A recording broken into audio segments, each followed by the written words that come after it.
Yeah, and I'd like to thank both of you for speaking with us tonight. I was a history major in college and a philosophy minor, so your perspectives were very interesting.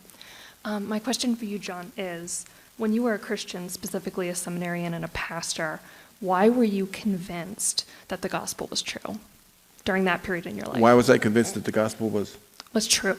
Why was I convinced that the gospel was true? Because I read C.S. Lewis, I read Josh McDowell, I read Francis Schaeffer, and the Bible, because the Bible wasn't good enough. You had to read more than that, I was convinced because of a really dramatic experience.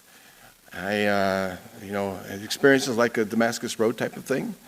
And I was raised to be a believer, and then I fell away, 17-year-old, 18-year-old, 19-year-old, asked him about his falling away. Whew, he's got the story to tell you, I'll tell you that.